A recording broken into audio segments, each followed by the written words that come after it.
Merhaba arkadaşlar. Yeni videomuzda fiillerde devam eden geçmiş zaman çekimini işleyeceğiz. Arkadaşlar bundan sonra fiilleri geçişli ve geçişsiz diye ayrı ayrı videolar yapmayacağım. Aynı videoda anlatacağım. Bunun sebebi şu. Daha önce bunu böyle yapmıyordum. Çünkü geçişli ve geçişsizi birbirinden ayırt edip mantığını oturtmanızı istiyordum. Fakat bundan sonra ayırt ettiğinizi, anladığınızı düşünüyorum.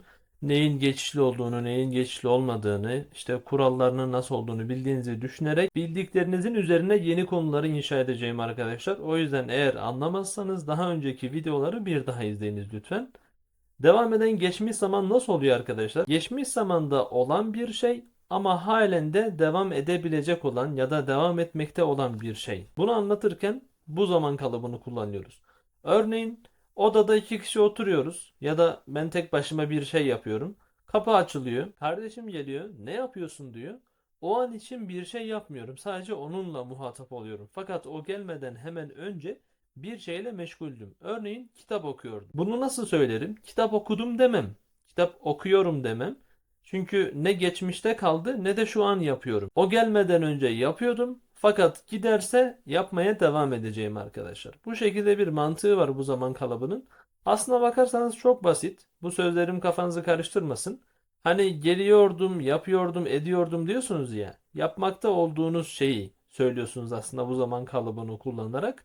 Bu çok bambaşka bir şey değil. Hatta yapması da çok çok basit. Hemen başlayalım. Öncelikle arkadaşlar geçmiş zaman kökünü kullanacağımızı bilelim. Zaten kalıbımızın adı ne? Devam eden geçmiş zaman çekimi. Geçmiş zaman kökünü kullanacağız. Pekala. Bundan sonra ne yapacağız? Bundan sonra arkadaşlar fiillerin geçişli veya geçişsiz olması fark etmeksizin yapmanız gereken tek bir şey var. Nedir o? Normal bir görülen geçmiş zaman cümlesini alın. Fiil kökünün hemen önüne d ekini koyun. Bitti. Bu kadar.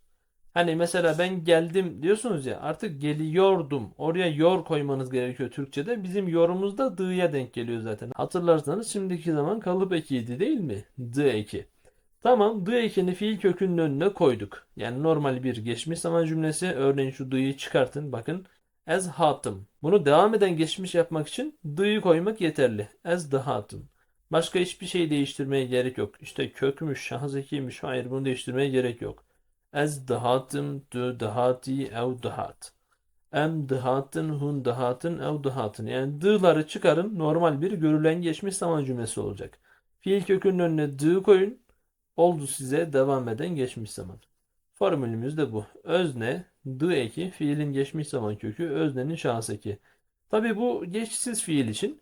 Geçişli fiil olduğunda ise arkadaşlar elbette nesne olacak. Özne, nesne artı d fiilin geçmiş zaman kökü. Burada da nesnenin şahıs eki olacak arkadaşlar. Tamam mı? Devam eden geçmiş zamanda tabii fiilimiz geçişli ise. Çünkü hatırlarsanız geçişli fiillerde nasıldı? Fiiller geçmiş zamanda nesneye göre ek alırdı. O yüzden burada öznenin değil nesnenin şahıs eki olur. Geçişli fiil için. Devam edelim. Örneklerden gördük zaten inceleyeceğiz arkadaşlar. Olumsuza bakalım. Olumsuz nedir? Olumsuz da arkadaşlar bu d'yi atmadan normalde d'yi veya b'yi atarak yapıyorduk ya diğer zamanlarda. Burada bu d'yi atmadan önüne ne koyacağız arkadaşlar? Bakalım. Ez nedahatım dü nedahati ev nedahat. Em nedahatın hu nedahatın ev nedahatın. Bakın d'ları da atmadan önüne ne koyduk? Bu. Özne, ne, fiilin geçmiş zaman kökü öznenin şahıs eki. Burada eğer şey olsaydı, fiil geçişli olsaydı nesnenin şahıs eki. Başka bir değişiklik yok. Bunu da anladığımızı düşünüyorum arkadaşlar. Ne, olumsuzluk eki, d'nın önüne gelir.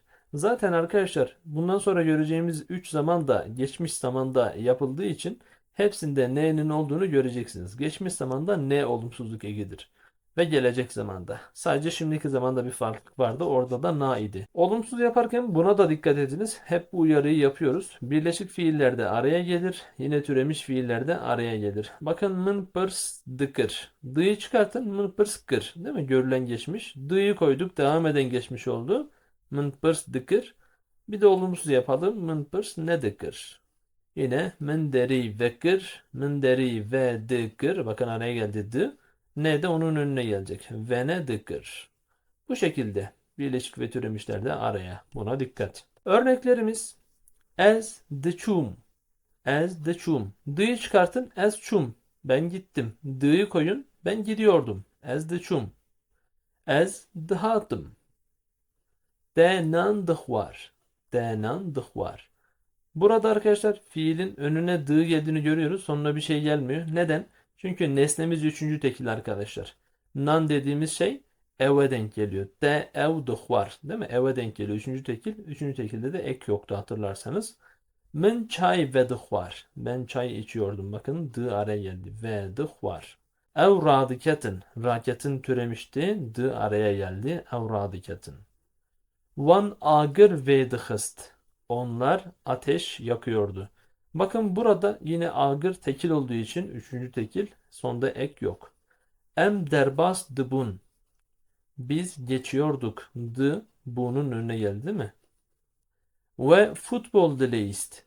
Siz futbol oynuyordunuz. The Leist'in önüne geldi. Leist'in sonuna da ek yok. Niye? Futbol tekil. Eğer çoğul olsaydı örneğin ne olsun? Me sevdiklerin. Me sevdiklerin. Sonuna ın gelir. Sev çoğul olduğu için. Biz elmalar yiyorduk. Bu geçti fiilin konusuydu zaten. Çok orayı kurcalamayayım. İstiyorsanız gidip videosuna bakabilirsiniz arkadaşlar. Hun meşiyan. Meşin fiili değil mi? İn ile biten bazı fiiller ya 2 alıyordu geçmişte. Yine alıyor. Değişen bir şey yok. Meşiya. Zaten ben size ne dedim? Normal bir görülen geçmiş zaman cümlesini alın. Fiil kökünün önüne dı koyun bitti. Hun meşiyan. Ev rudeniştin. Rudeniştin fiili dı araya geldi. Ev rudeniştin. Şimdi bunların olumsuzunu görelim. Arkadaşlar umarım anlaşılıyordur. Çünkü çok basit bir konu. Öyle uzatmayacağım. Normal bir görülen geçmiş zaman cümlesini alın. Fiil kökünün önüne dı koyun. Bitti gitti. Olumsuzları da böyle. Ez neduçum, ez nedhatım, denan neduhvar, min çay ve neduhvar, evra nediketin, van agır ve nedihist, em derbas nedibun ve futbol nedileyist, hun nedemeşyan, ev ru nediniştin. Arkadaşlar umarım faydalı olmuştur. Video hoşunuza gittiyse, anladıysanız bunu yorumlarda belirtebilirsiniz. Yorumlarınız ayrıca destek demek. Lütfen beğenmeyi de unutmayın. Sevdiğiniz insanlarla da paylaşın. Bildirimlerinizi de açın ki yeni gelen videolardan haberiniz olsun. Spastarım.